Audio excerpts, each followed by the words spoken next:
Rizki harus dijemput. Kenapa Ahilman menyampaikan dijemput? Kenapa kalimatnya enggak dicari? Bedanya dijemput dengan dicari apa? Nah, kalau dicari belum tentu ada, kalau dijemput pasti ada. Rizki harus dijemput, harus diikhtiarkan, harus diusahakan, nggak bisa diem-diem baik. Ustadz, berarti harus kerja kita ini, iya. Harus usaha, iya. Harus ikhtiar, iya. Dan ayah bunda, bapak ibu harus tahu betul, kalau kita ini usaha, kalau kita ini ikhtiar, itu adalah perintah Allah kepada kita. Jadi kita ini berikhtiar karena Allah perintahkan itu. Jadi bukan semata-mata untuk jemput rezeki, bukan semata-mata untuk itu ya. Tapi karena kita paham, kita tahu kita ini berikhtiar, berusaha adalah perintah dari siapa? Allah. Perhatikan surat Al-Mulk ayat 15. Surat apa? Al-Mulk ayat 15. Huwallazi ja'ala lakumul arda zalulan famshu fi manakibiha wa kulu mir rizqih wa ilaihin nusyur. Dialah Allah yang menjadikan bumi ini luas. Bumi ini luas ya. Zalulan, yang mudah engkau jelajahi, yang mudah engkau datangi, yang mudah engkau dapati, gitu. Apa perintah Allah? Famshu fi manakibiha, maka berjalanlah, maka usahalah, maka ikhtiarlah, maka bekerjalah, maka berdaganglah. Kira-kira begitulah kalimatnya. Apa? Di setiap penjuru buminya, wa kulu mir rizqi, dan makanlah sebagian rizki yang aku hadirkan kepadanya. Jadi kita ini bekerja, kita ini berusaha, kita ini berikhtiar adalah perintah dari siapa? Allah. Makanya mohon maaf, kita yang bekerja, kalau orientasinya hanya untuk sekedar nungguin gaji tiap bulan, sayang banget. Sayang banget. Kalau hanya itu ya, kalau hanya itu. Kenapa? Karena bekerja itu ibadah. Jadi kalau kita hanya cuman nargetin tanggal 25 gajian gitu, sayang banget. Kalau kita dagang, orientasinya hanya untung, sayang.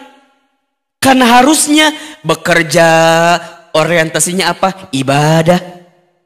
Dagang, orientasinya apa? Amal soleh. Kan gitu. Gitu ya.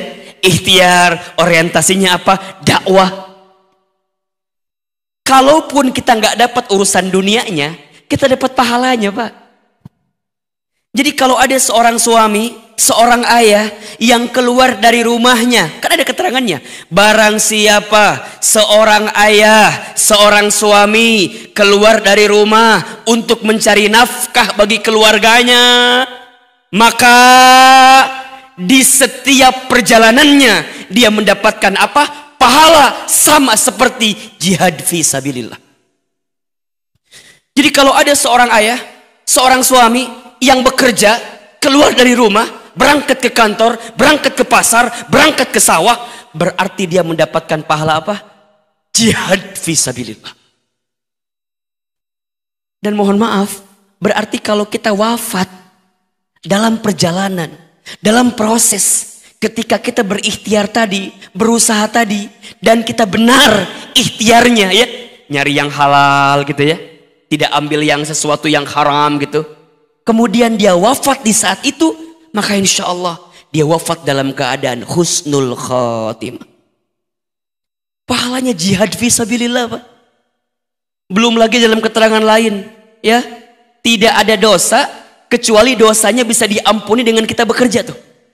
Barang siapa seorang laki-laki, seorang ayah atau di antara kita yang keluar dari rumahnya mencari nafkah untuk keluarganya, kemudian dia pulang di sore hari dalam keadaan capek, dalam keadaan lelah, maka di saat yang bersamaan Allah gugurkan dosa-dosanya.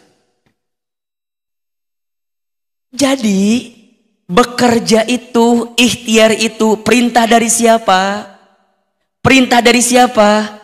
Allah. Jelas sekali. Berarti punten, kalau kita bekerja kemudian mohon maaf ya, tidak mendapatkan apresiasi terbaik dari tempat perusahaan kita, kita nggak akan galau gitu loh. Kita nggak akan gelisah. Kenapa Ahilman? Karena kita bekerja, ini perintah Allah. Ini kewajiban kita kepada Allah. Berarti kalau kita nggak kerja, kalau kita nggak berusaha, kalau kita nggak berikhtiar, berarti kelak kita akan dihisab oleh Allah. Ente kenapa nggak ikhtiar gitu? Ente kenapa nggak kerja? Nah, pada bab ikhtiar ini kita bagi dua. Satu, ada ikhtiar bumi. Dua, ada ikhtiar langit. Satu, ikhtiar apa? Bumi. Dua, ikhtiar apa? Langit. Ahilman, ikhtiar bumi apa? Ikhtiar bumi itu kerjanya. Silakan. Yang dagang dah. Yang tani dah. Yang punya kebun ngebon dah, silakan. Yang punya sawah silakan nyawah dah. Kerja tuh.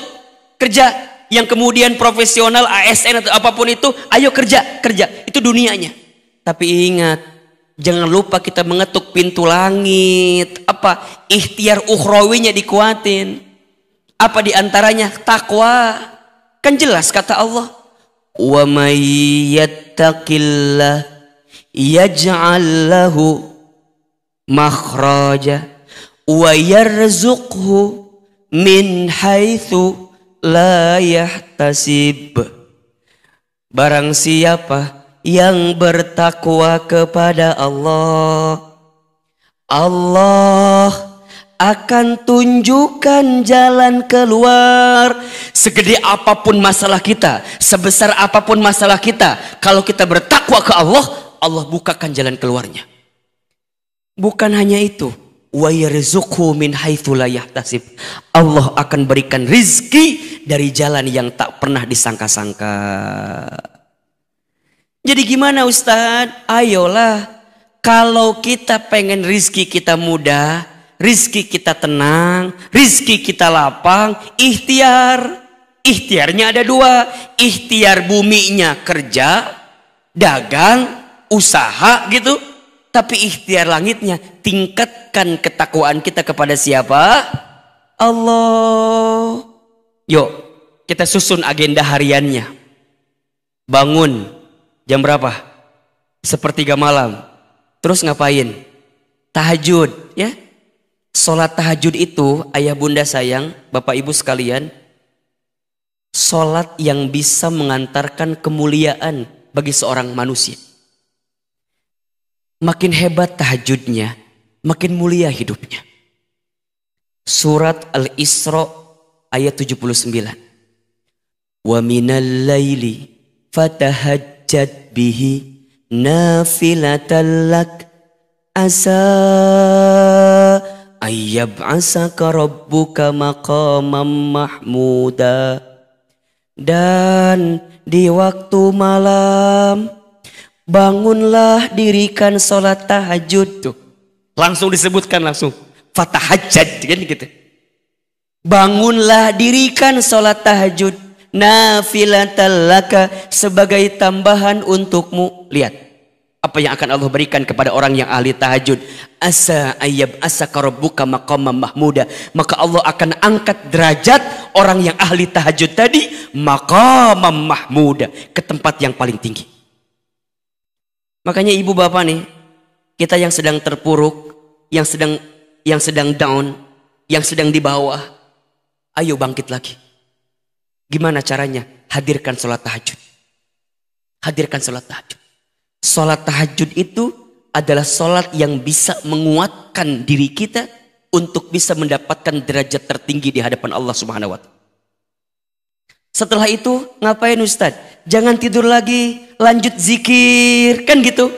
Perbanyak zikir di waktu sahur, minimal dengan istighfar. Astagfirullah, astagfirullah, astagfirullah. Mohon maaf, boleh jadi rezeki kita seret, hidup kita susah, hidup kita sulit karena masih banyak dosa yang pernah kita lakukan.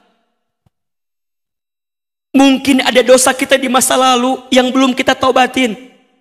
Mungkin ada kesalahan kita di masa lalu yang belum kita istighfarin. Wa fil asharihum yastaghfirun. Kan begitu. Orang yang di waktu sahur mereka memperbanyak istighfar. Nabi SAW tidak pernah kurang dari 70 kali. Disebutkan dalam keterangan lain tidak pernah kurang dari 100 kali beristighfar setiap hari. Itu Nabi. Rasul. Surganya pasti. Hisabnya aman. Amalnya banyak. Dosanya tidak ada. Dimaksum. Tapi tidak pernah kurang dari 100 kali beristighfar. Kita siapa? Kita Nabi bukan. Rasul bukan. Surga belum jelas. Hisab masih menegangkan. Amal dikit. Dosa banyak. Kita masih belum mau istighfar. Allahu Akbar walillahil hamd. Ayo perbanyak istighfar di waktu sahur. Setelah itu apa Ustadz? Siap-siap dirikan sholat sunnah fajar 2 rakaat sebelum subuh. Kan Bapak Ibu tahu apa pahalanya? Barang siapa yang menunaikan sholat fajar, sunnah fajar 2 rakaat sebelum subuh, maka dia mendapatkan pahala seperti apa? Seperti apa? Mendapatkan dunia beserta isinya. Bukan hanya dunianya saja, dunia beserta isinya. Bukankah itu yang kita cari selama ini?